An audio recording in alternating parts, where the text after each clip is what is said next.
मैं अरविंद बनवाल BBDSS मटेऊ गाजीपुर से अपने YouTube channel Study League by Arvind sir के माध्यम से आज अवकलन का टॉपिक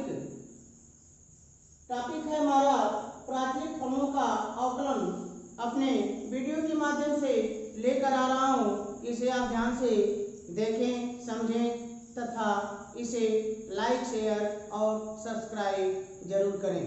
तो प्राथमिक फलन जैसा कि अवकलन हम जानते हैं कि दिए हुए फलन y का x के सापेक्ष अवकलन अर्थात जिसे हम ddx ऑफ y के रूप में प्रदर्शित करते हैं।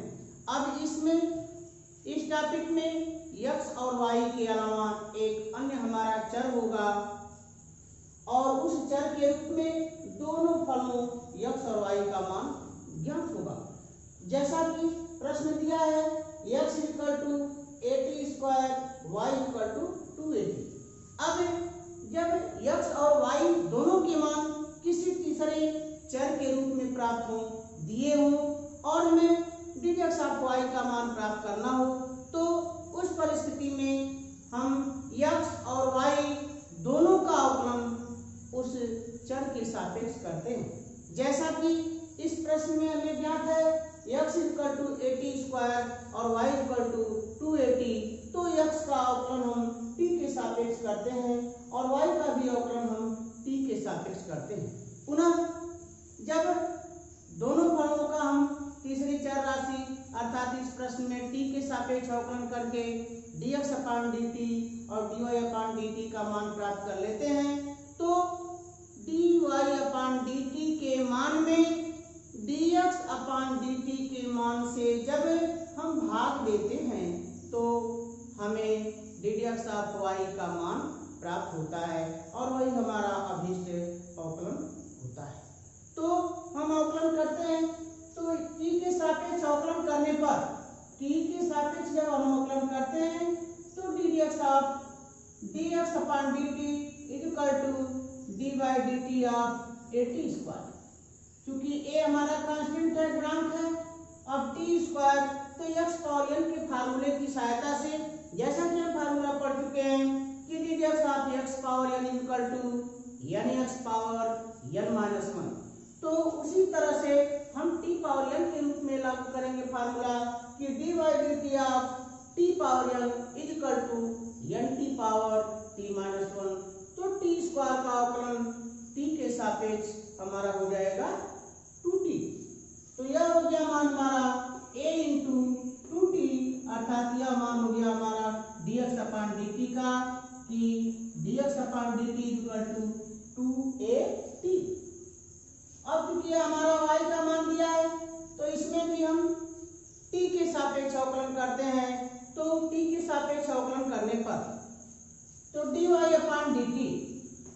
2a × d/dt of t।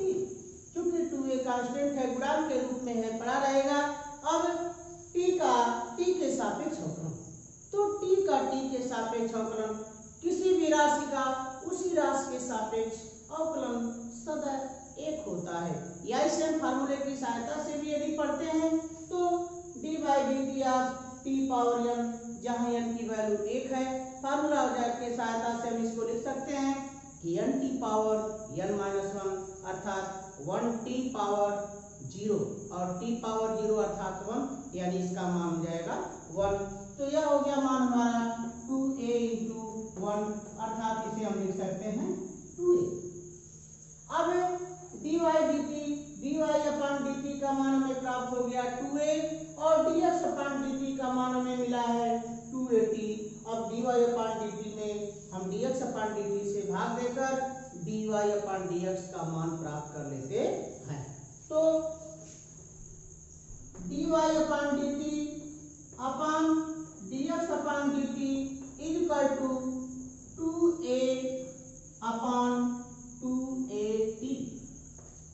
2a/2at। तो अब इसमें हमारा dt से dt कट जाएगा मान, तो यह हो जाएगा कि dy/dx = अब इसमें 2 से 2 हमारा कट जाएगा, a से a कट जाएगा, यह मान हमारा हो जाएगा, प्राप्त होगा 1/t।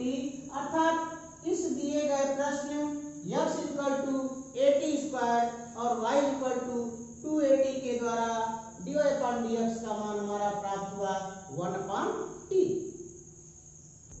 और हमारा अगला प्रश्न x = log t plus sin t और y मान हमारा है कि y e⁻t plus cos t। हमें ज्ञात करना है dy/dx का मान। तो x और y दोनों के मान t के पदों में दिए हैं, अर्थात तीसरा चर हमारा है t। अर्थात x और y दोनों का हम t के सापेक्ष बारी बारी से अवकलन dx/dt और dy/dt का मान प्राप्त करते हैं। जब dx/dt और dy/dt दोनों के मान प्राप्त हो जाते हैं तो dy/dt के मान में हम dx/dt से भाग देकर dy/dx का मान t के पदों में प्राप्त कर लेते हैं। तो x मान हमारा है log t plus sin t। तो t के सापेक्ष अवकलन करने पर differentiating with respect to t के सापेक्ष अवकलन करने पर तो यह हो जाएगा dx/dt dy/dt of log t plus dy/dt of sin t। तो log t का अवकलन हमारा 1/t और sin t का अवकलन हमारा cos t। जब हम दोनों में t लसा लेते हैं तो यह मान हो जाएगा हमारा 1 plus t cos t। यह हमारा प्राप्त होता है dx/dt का मान। अब y का मान क्योंकि हमें ज्ञात है कि y e⁻t plus cos t। y मान हमारा है कि e⁻t plus cos t। अब इस y का मान जो t के पदों में दिया गया है पुनः हम t के सापेक्ष अवकलन करके dy/dt का मान ज्ञात करते हैं। तो dy/dt dy/dt of e⁻t plus dy/dt of cos t। तो जब हम e⁻t का अवकलन जो है t के सापेक्ष करते हैं तो मान हमारा e⁻t प्राप्त होता है, क्योंकि हमारा फार्मूला है कि ddx of e⁻x is equal to e⁻x। और पुनः cos t का t के सापेक्ष अवकलन तो फार्मूला हमारा है कि ddx of cos x is equal to minus sin x। उसी प्रकार dy/dt of cos t is equal to minus sin t। तो यह मान हो जाएगा हमारा e⁻t minus sin t। यह मान हमारा प्राप्त होता है dy/dt का। तो अब हमें ज्ञात करना है dy/dx का मान। तो dy/dt के मान में हम dx/dt के मान से भाग देते हैं। तो dy/dt का मान हमारा e⁻t minus sin t अपान dx/dt का मान 1 plus t cos t अपान t। तो यह t हमारा अंश में चला जाएगा, यहाँ t dt से dt हमारा कट जाएगा। तो dy/dx इक्वल टू यह मान हो जाएगा हमारा t into e⁻t minus sin t अपान 1 plus t cos t। इस प्रकार इसको हम सरल करते हैं। तो हमारा अगला प्रश्न, यदि x equal to a sin 2 theta bracket में 1 plus cos 2 थीटा तथा y equal to b cos 2 theta bracket में मान हमारा 1 minus cos 2 थीटा, तो सिद्ध करो कि dy/dx is equal to b/a tan theta. तो चूंकि x का मान हमारा दिया है a sin 2 थीटा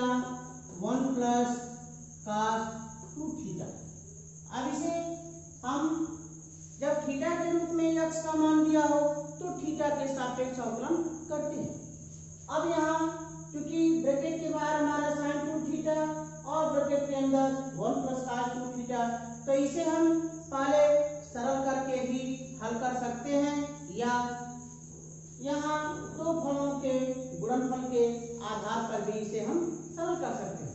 तो थीटा के सापेक्ष अवकलन करने पर dx upon d theta is equal to a into dy d theta of sine 2 theta into 1 plus cos 2 theta.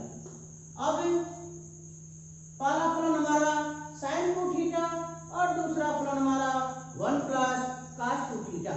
तो दो फलों के गुणनफल का अवकलन फार्मूला हम पढ़ चुके हैं कि दो फलों के गुणनफल का अवकलन बराबर अर्थात ddx of f1x into f2x is equal to f1x into ddx of f2x plus f2x into ddx of f1x अर्थात पहला फलन गुणे दूसरे का अवकलन प्लस दूसरा फलन गुणे पहले का अवकलन। तो यह मान जाएगा हमारा a into sine 2 theta D by D theta of 1 plus cos 2 theta plus 1 plus cos 2 theta, इसको हम नीचे लिख देते हैं 1 plus cos 2 theta into D by D theta of sine 2 theta. अब sine 2 theta into D by D theta of 1 plus cos 2 theta. तो 1 का theta के सापेक्ष अवकलन 0। जब किसी कांस्टेंट राशि का हम किसी चर के सापेक्ष अवकलन करते हैं तो जिस चर के सापेक्ष अवकलन किया जाता है यदि वह चर उस दी गई राशि में न हो तो उसे हम कांस्टेंट मानते हैं और उसका अवकलन शून्य होता है। अब cos 2 थीटा का अवकलन, तो cos 2 थीटा का हमारा अवकलन हो जाएगा -1/2 sin 2 थीटा। cos 2 थीटा, तो पहले हम 2 थीटा को थीटा सपोज कर लेते हैं तो cos थीटा का अवकलन -sin थीटा और जिसको हम मानते हैं थीटा उसका पुनः अवकलन करते हैं तो यह हो जाएगा -2 sin 2 थीटा। तो a into sine 2 theta into इसका मान हो गया -2 sin 2 थीटा और plus 1 plus cos 2 theta into D by D theta of sine 2 theta.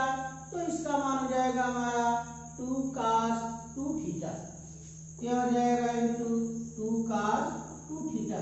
जब हम गुणा करते हैं तो यह मान हो जाएगा हमारा -2 sin square 2 theta plus 2 cos 2 theta plus 2 cos square 2 theta.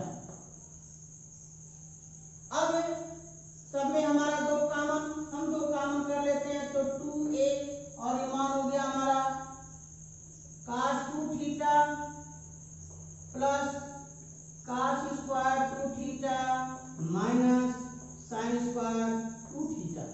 जैसा कि हम जानते हैं cos square theta minus sin square theta का फार्मूला यानी cos square a minus sin square a। तो cos square a minus sin square a is equal to cos 2a। तो इसे हम लिख सकते हैं मान 2a cos 2 थीटा प्लस अब यहाँ मान हो गया हमारा cos 2a तो cos 4 थीटा। अब cos cd के फार्मूले की सहायता से cos c plus cos d, cos c plus cos d का फार्मूला हम पढ़ते हैं कि cos c plus cos d is equal to 2 cos c plus d upon 2 cos c minus d upon 2। तो यह मान हो जाएगा हमारा 2a into 2 cos 4 theta plus 2 theta अर्थात 6 थीटा अपान 2 तो हो जाएगा 3 थीटा और cos 4 theta minus 2 theta upon 2 अर्थात cos थीटा। तो यह मान हो जाएगा हमारा 2 दूना के 4 4a cos d theta cos theta. यह हमारा dx अपॉन डी थीटा का मान प्राप्त हुआ।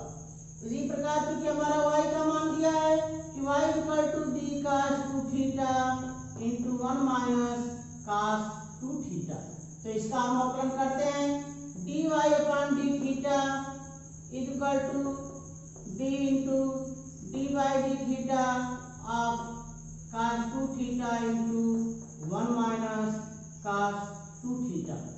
तो अब इसका जब हम अवकलन करते हैं तो यह भी दो फलनों के गुणनफल से है। पहला फलन हमारा cos 2 थीटा और दूसरा फलन हमारा 1 माइनस cos 2 थीटा।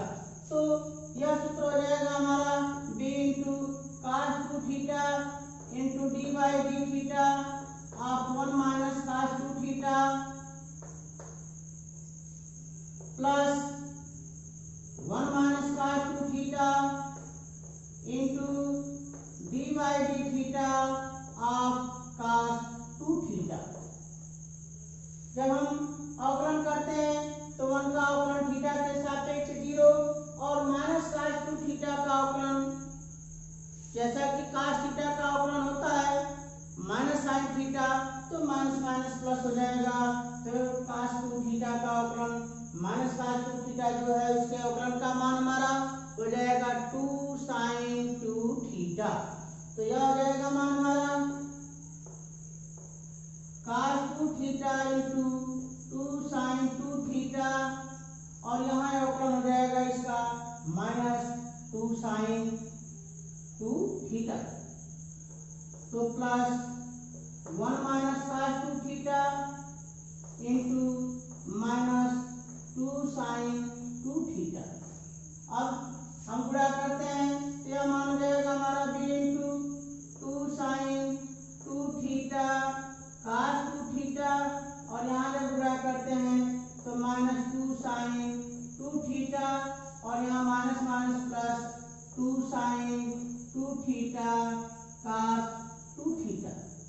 तो 2 sin 2 थीटा cos 2 थीटा यहाँ भी है और यहाँ भी है, तो यह हमारा हो जाएगा 4 sin 2 थीटा cos 2 थीटा, अर्थात इसको हम इस रूप में भी लिख सकते हैं कि 2 sin a cos a, तो यह मान हमारा हो जाएगा sin 2a, अर्थात 2 sin 2 थीटा cos 2 थीटा को हम लिख सकते हैं कि sin 4 थीटा, तो यह मान हो जाएगा हमारा sin 4 theta minus 2 sin 2 theta plus यह भी हो जाएगा मान हमारा sin 4 थीटा। अब sin 4 थीटा को जब हम sin 4 थीटा के साथ जोड़ते हैं तो मान हमारा हो जाएगा 2 sin 4 थीटा। अब दोनों में 2 कॉमन ले लेंगे तो 2b sin 4 theta minus sin 2 theta. अब हमारा ये formula sin c minus sin d के पदों में, तो जब sin c minus sin d के पदों में हो गया तो अब इसका फार्मूला कि sin c minus sin d equal to 2 cos c plus d upon 2 sin c minus d upon 2, तो यह मान हो जाएगा हमारा 2b into 2 cos 4 theta plus 2 theta अर्थात 6 थीटा अपॉन 2 यानी cos 3 थीटा और sin 4 थीटा में से 2 थीटा माइनस कर देंगे तो 2 थीटा अपॉन 2 अर्थात थीटा, यानी हमें dy अपॉन डी थीटा का मान प्राप्त हो गया 4b cos 3 theta sin theta और हमें dx अपॉन डी थीटा का मान प्राप्त है 4a cos 3 theta cos theta. तो जब हम भाग देंगे dy upon D theta upon dx upon D theta, तो जब भाग देते हैं तो यह मान हमारा cos 3 थीटा और 4 दोनों इसमें भी है और इसमें भी है, यह मान हमारा कट जाएगा तो यहाँ बच जाएगा, हम इसको लिख सकते हैं कि 4b cos 3 theta sin theta upon 4b cos 3 theta cos theta. तो 4a x का मान है हमारा dx अपान डी थीटा का मान 4a cos 3 theta cos theta. तो 4 से 4 कट गया तो b upon a cos 3 theta से cos 3 थीटा कट गया, sin theta upon cos theta, यह मान हो जाएगा हमारा tan थीटा। तो dy upon dx is equal to b upon a tan theta. इसे पुनः समझें। प्रश्न हमारा दिया है x is equal to a sin 2 theta bracket में 1 प्लस cos 2 थीटा तथा y इज इक्वल टू मान b cos 2 theta into 1 minus cos 2 theta. हमें dy अपान dx का मान ज्ञात करना है। तो x इज इक्वल टू मान हमारा है a sin 2 theta 1 plus cos 2 theta. तो हम थीटा के सापेक्ष अवकलन करते हैं। जब हम थीटा के सापेक्ष अवकलन करते हैं तो dx upon d theta is equal to a into dy d theta या sin 2 theta into 1 plus cos 2 theta. अब ये पहला फलन हमारा और ये हमारा दूसरा फलन। अब जब दो फलों के गुणनफल का हम अवकलन करते हैं तो पहला गुणे दूसरे का अवकलन प्लस दूसरा गुणे पहले का अवकलन की सहायता से, तो sin 2 theta into dy d theta 1 plus cos 2 theta plus 1 plus cos 2 theta into dy d theta या sin 2 थीटा। जब हम अवकलन करते हैं तो sin थीटा अपने स्थान पे sin 2 थीटा 1 का अवकलन 0 cos 2 थीटा का हो जाएगा अवकलन माइनस 2 sin 2 थीटा। अब पुनः जब इसका अवकलन करते हैं 1 प्लस cos 2 थीटा और sin 2 थीटा का जब हम अवकलन करते हैं तो मान हमारा प्राप्त होता है 2 cos 2 थीटा। अब इसके बाद हम कोष्टक तोड़ते हैं, गुणा करते हैं तो sin 2 थीटा का जब इसमें गुणा कर दिए तो मान हमारा हो गया माइनस 2 sin स्क्वायर 2 थीटा और जब इसका गुणा कर दिए तो 2 cos 2 थीटा और जब इसके साथ गुणा किए तो 2 cos स्क्वायर 2 थीटा। अब 2 2 2 सब में हम 2 कॉमन कर लेते हैं तो cos 2 थीटा ये अपने स्थान पे cos square 2 theta minus sin square 2 theta. अब इसका मान क्योंकि cos square minus sin square equal to cos 2a, तो इसकी सहायता से यह मान हो जाएगा हमारा 2a cos 2 theta plus cos 4 theta. तो cos c plus cos d के फार्मूले की सहायता से कि cos c plus cos d is equal to 2 cos c plus d upon 2 cos c minus d upon 2, ये सूत्र की सहायता से जब हम सरल करते हैं तो यह मान हमारा प्राप्त होता है 4a cos d theta cos theta. उसी तरह से y का मान जो दिया है इसका भी हम अवकलन करते हैं तो उस तरह से हमारा ये मान प्राप्त होता है sin 4 theta minus sin 2 theta. अब यहाँ हमारा formula sin c minus sin d के रूप में, तो sin c minus sin d equal to 2 cos c plus d upon 2 sin c minus d upon 2। इससे जब हम सरल करते हैं तो यह मान हमारा प्राप्त होता है 4b cos d theta sin theta. अब हमें dy अपान dx का मान ज्ञात करना है तो dy अपान d थीटा के मान में हम dx अपान d थीटा के मान से भाग देते हैं तो dy upon d theta upon dx upon d theta equal to 4b cos d theta sin theta upon 4a cos d theta cos theta.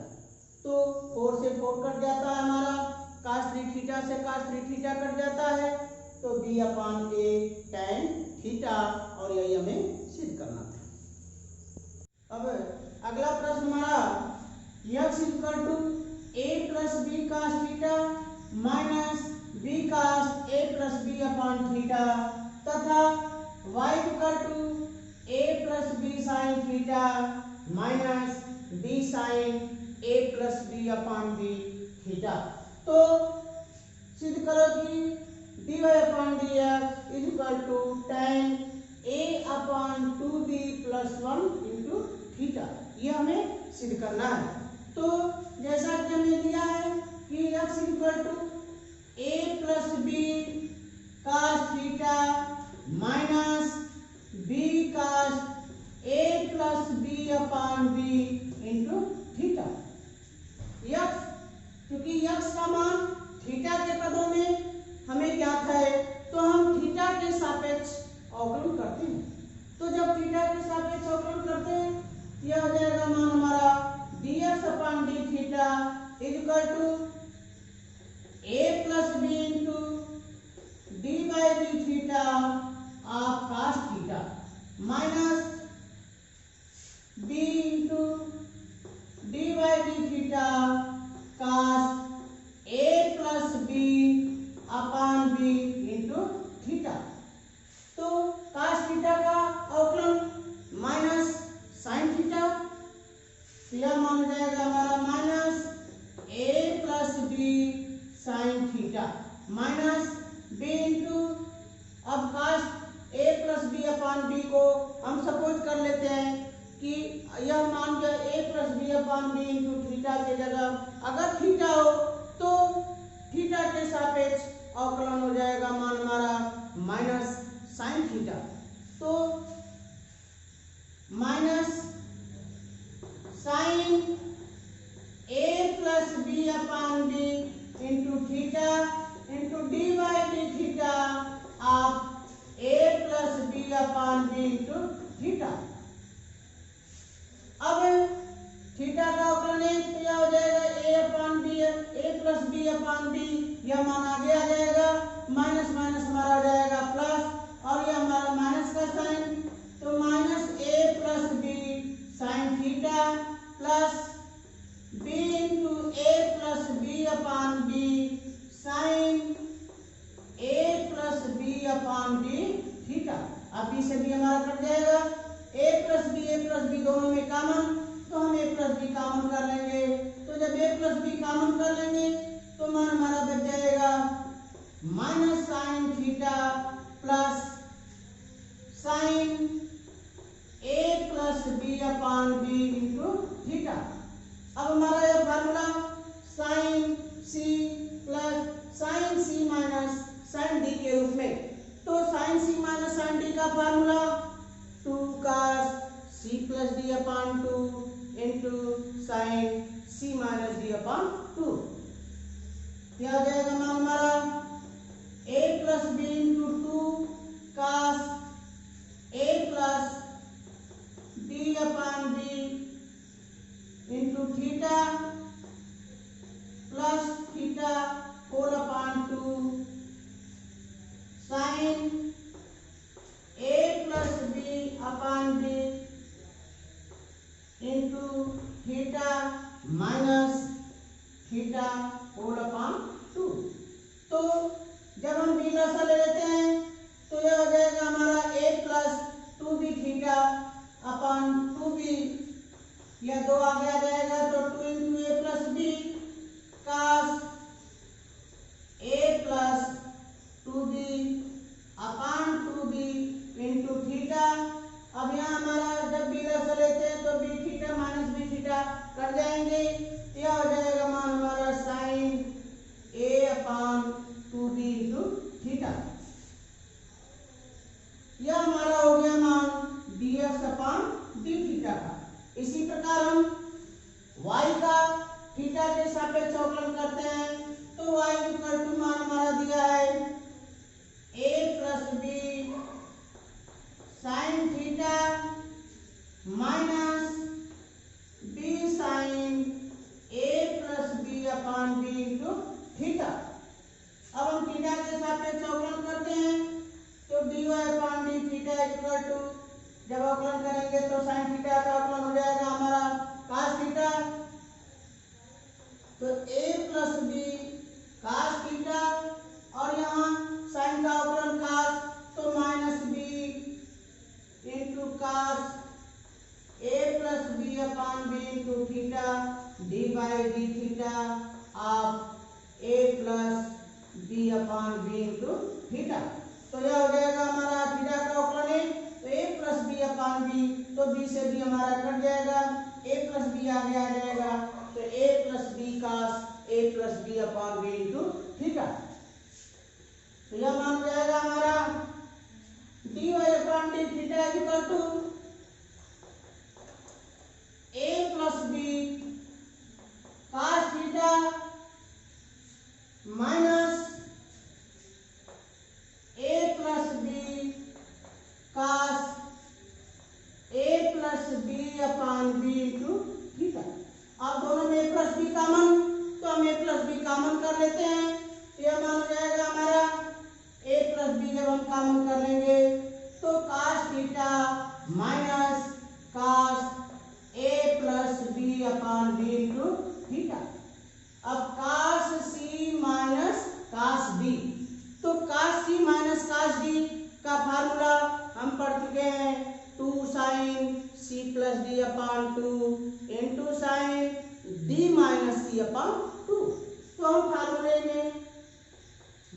की सहायता से इसको हम सरल करते हैं तो a plus B into 2 sine c plus D upon 2, यह मान हो जाएगा हमारा a plus 2b upon 2b into theta into sine d minus c। तो a plus B upon B into theta में से जब हम थीटा को माइनस करते हैं तो यह मान हो जाएगा हमारा a upon 2b into theta. अब ये दो आगे हो जाएगा तो 2 into a plus B sine a plus 2b upon 2b theta sine a upon 2b into theta. यह मान हमारा प्राप्त होता है dy अपॉन डी थीटा का। अब हमें dy अपॉन dx का मान ज्ञात करना है तो dy अपॉन डी थीटा के मान में हम dx अपॉन डी थीटा के मान से भाग देते हैं तो मान हो जाएगा हमारा dy upon D theta upon dx upon D theta equal to तो 2 into a plus B sine a plus 2b upon 2b into theta sine a upon 2b into theta whole upon 2 into अब dx upon D theta का मान 2 into a plus B cos a plus 2b upon 2b into theta sine a upon 2b into theta. अब यह sine a upon 2b into theta से sine a upon 2b into theta दोनों मान हमारे cut जाएंगे। a plus B से a plus B cut जाएगा, 2 से 2 हमारा कट जाएगा तो dy upon dx equal to sine theta upon cos theta. तो यह मान हो जाएगा हमारा tan theta a plus 2b upon 2b into theta. अब 2b से हम अलग अलग कर देते हैं दोनों में तो a upon 2b plus 1 into theta और यही हमें सिद्ध करना है। हमें लाना है a upon 2b plus 1 into theta जो कि मान हमारा प्राप्त हो चुका। इसे पुनः समझें। मान हमारा दिया x equal to a plus B cos theta minus b cos a plus b upon b into theta. तो हम थीटा के सापेक्ष अवकलन करते हैं। जब थीटा के सापेक्ष अवकलन करते हैं तो dx upon D theta equal to तो dx अपॉन डी थीटा का मान a plus B D by D theta cos theta minus b into D by theta cos a plus b upon b into theta. तो जैसा कि हम formula जानते हैं कि dx of cos x equal to minus sin x, उस फार्मूले की सहायता से तो cos थीटा का अवकलन हो जाएगा हमारा माइनस sin थीटा। तो यह मान हो जाएगा minus sin theta a plus B गुणांक है तो minus a plus B sin theta, इसका cos तो minus sin a plus B upon B into theta और इसको पूरा हम थीटा सपोज कर लेते हैं तो पुनः इसका अवकलन D by D theta of a plus B upon B into theta. तो अब ये माइनस माइनस हमारा प्लस हो जाएगा। अब इसका थीटा का अवकलन है क्योंकि यह गुणांक के रूप में है तो यह मान हमारा आगे हो जाएगा a plus B upon B तो b से भी हमारा मान कट जाएगा तो यह मान बच जाएगा दोनों में a plus B common, a plus B हम कॉमन कर लेते हैं तो यहाँ हो गया मान हमारा माइनस sin थीटा और प्लस ये हो गया sin a plus B upon theta. अब sin c minus sin d तो sin c minus sin d का फार्मूला तो 2 cos c plus d upon 2 into sine c minus d upon 2 से तो हम रख देते हैं 2 cos c plus d upon 2 into sine c minus d upon 2। तो सरल करने के मान में प्राप्त होता है ये दो आगे हो गया हमारा 2 into a plus B cos a plus 2b upon 2b into theta sine a upon 2b into theta. यह मान हमारा प्राप्त हो गया dx अपन d थीटा। अब हमें y का मान मालूम है a plus B sine theta minus B sine A plus B upon B into theta. तो dy upon d theta equal to हम थीटा के सापेक्ष अवकलन करते हैं तो साइन थीटा का अवकलन हो जाएगा हमारा cos theta a plus B upon B minus अब इस साइन का अवकलन cos और पुनः इसका हम अवकलन करते हैं तो dy d theta a plus B upon B into theta से। अब थीटा का अवकलन एक हो जाएगा यह मान हो जाएगा हमारा a plus B upon B. हम यहाँ आगे लाएंगे तो b से b हमारा कट जाएगा a प्लस बी बच जाएगा। तो यह मान हो गया हमारा a plus B cos theta minus a plus B upon B into theta. अब दोनों में a प्लस बी हमारा कॉमन है तो हम a प्लस बी कॉमन कर लेते हैं। तो जब हम कॉमन कर लेते हैं तो यह मान हो जाएगा हमारा cos theta minus cos a plus B upon B into theta. अब cos c minus cos d formula हमारा cos c minus cos d equal to 2 sin c plus d upon 2 sin d minus c upon 2। इस फार्मूले की सहायता से हम इसे सरल करते हैं तो c का मान हमारा हो गया थीटा और d का मान हमारा हो गया a plus B upon B into theta. अब फार्मूला रखते हैं तो 2 sin c plus d upon 2 तो यह मान हो गया हमारा a plus 2b upon 2b into theta और जब इसमें से हम घटा दिए d में से c को यह मान बच गया हमारा a upon 2b into theta. तो यह मान हमारा हो गया dy upon d theta equal to 2 into a plus b sin a plus 2b upon 2b into theta sin a upon 2b into theta. अब हमें dy अपन dx का मान ज्ञात करना है तो dy अपन d थीटा के मान में हम dx अपन d थीटा से भाग देते हैं। तो जब हम भाग देते हैं तो dy upon d theta upon dx upon d theta equal to 2 into a plus b sin a plus 2b upon b into theta sin a upon 2b into theta whole upon 2 into a plus b cos a plus 2b upon 2b into theta sin a upon 2b into theta. तो sin a upon 2b into theta से sin a upon 2b into theta कट जाएगा 2 से 2 कट गया a plus b से a plus b कट जाएगा तो sin a plus 2b upon 2b into theta upon cos a plus 2b upon 2b into theta. तो जैसा कि हम जानते हैं कि sin theta upon cos theta equal to tan theta. यह मान जाएगा हमारा tan a plus 2b upon 2b into theta. तो 2b से हम दोनों में अलग अलग भाग देते हैं तो tan a upon 2b plus 1 into theta इस प्रकार यह हमारा सिद्ध हुआ।